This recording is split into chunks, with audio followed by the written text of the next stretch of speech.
Doctor Pareek, हम उस peak की बात कर रहे थे जिस पीक का इंतजार पूरे देश में सब कर रहे हैं कि उसके बाद शायद ढलान पे जाएं, आंकड़े कम होते जाएं।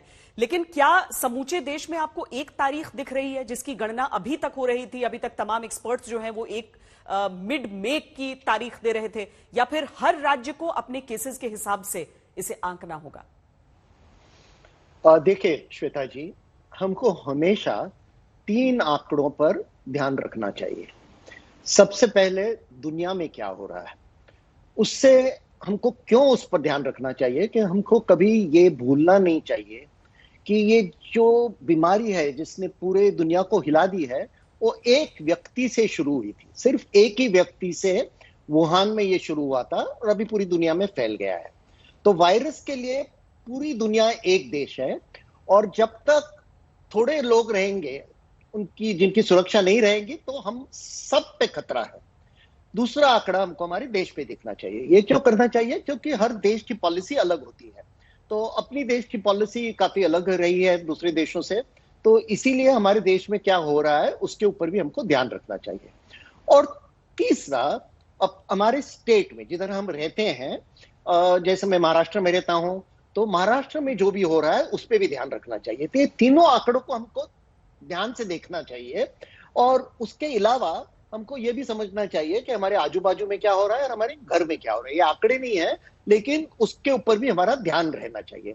ये क्यों रहना चाहिए? बिकॉज जो भी हम लोग पॉलिसी डिसीजन लेंगे अपने परिवार के लिए, अपने स्टेट के लिए, अपने देश के लिए, वो ये आंकड़ों के मुताबिक रहेगा।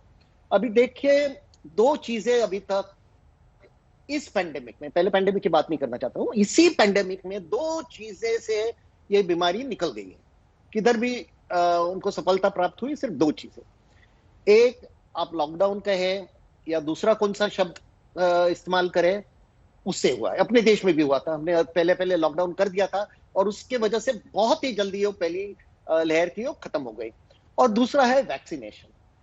बहुत सारे देशों ने गलतियां की थी, यूएस ने, यूके ने, बट जैसे उन्होंने उनका वैक्सीनेशन बढ़ाया तो उनके केसेस कम हो गए।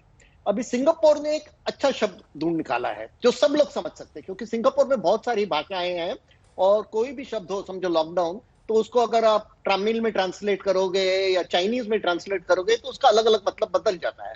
तो उन्होंने एक शब्द इस्तेमाल किया है, लॉकडाउन की बात ही नहीं करते और सर्किट ब्रेकर बोलते हैं, क्योंकि वहां हर घर में एक सर्किट ब्रेकर रहता है और जब कुछ प्रॉब्लम होता है तो सर्किट टूट जाता है और फिर घर में आग नहीं लग जाती है।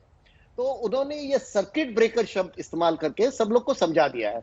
डॉक्टर से बोल रहे हो सही है, क्योंकि लॉकडाउन यानी किसी को लगता है हम कैदी हो जाते हैं, हमको ताले से बंद किया जा सकता है, लेकिन ये लॉकडाउन हमारे पास, या सर्किट ब्रेकर बोलो या कुछ भी बोलो, उसके अलावा अभी जो हमारे देश में हालत है, क्योंकि वैक्सीनेशन की तो बहुत ही शॉर्टेज है, आप तो जानते हैं, आप उसके बारे में चर्चा कर रहे हैं।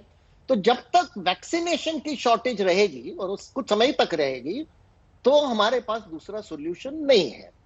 और जैसे वैक्सीनेशन आते रहेगा सभी को वैक्सीनेट करना चाहिए। किसी ने मुझे परसों पूछा था कि 3 चीज क्या है जो हमको करनी चाहिए, वो बोला 3 चीज यही है, वैक्सीनेट, वैक्सीनेट एंड वैक्सीनेट। वाकई, और उसके लिए एक बहुत बड़ा अवरोध हो जाता है डॉक्टर जोशी हमारे सामने, कि हमारी आबादी, हमने इस दूसरी लहर में देख लिया है कि व्यवस्था करना कितना मुश्किल हो जा रहा है। ऑक्सीजन के लिए अगर लोग लाइनें लगा रहे हैं इस तरीके से, चाहे घर में अपने आप को ट्रीट करने की कोशिश कर रहे हो या अस्पताल में बेड लेने का प्रयास कर रहे हो, संसाधन कितने भी हों, हमारी आबादी इतनी बड़ी है कि अगर ऐसी खौफनाक लहर आ जाती है तो सारे संसाधन कम पड़ जाते हैं। आज की तारीख में महाराष्ट्र अपने केसेस को देखते हुए कि किस तरीके से बड़ी मुश्किलों के साथ इस स्तर पर पहुंचा गया है, वहां पर आज आप क्या प्रयास कर रहे हैं? ठीक है, संसाधनों को उस स्तर पर लाने का प्रयास तो हो रहा है कि ऑक्सीजन की व्यवस्था उस तरीके से रहे, दवाइयों की कमी कभी ना पड़े, चाहे ये लहर जाए और उसके बाद अगली लहर के लिए हम सबको तैयार रहना पड़े। लेकिन आज की परिस्थिति में पीक की उस तारीख का आकलन करते हुए आप क्या कोशिश कर रहे हैं? लोगों को जैसे कैसे समझा पा रहे हैं कि ये सिम्टम है तभी अस्पताल की तलाश में बाहर निकलो, वरना घर में कैसे अपने आप को बचा पाओ? कब तक घर में रहो, डॉक्टर के पास या अस्पताल के पास, डॉक्टर के पास तो पहले चले जाएं लेकिन अस्पताल जाने की ना सोचो? आपने मैडम बिल्कुल सही कहा कि हमें अभी भी सतर्क रहना चाहिए, और हमारी यही कोशिश है कि महाराष्ट्र में हो या भारत में हो, जितने नागरिक है वो घर में रहे।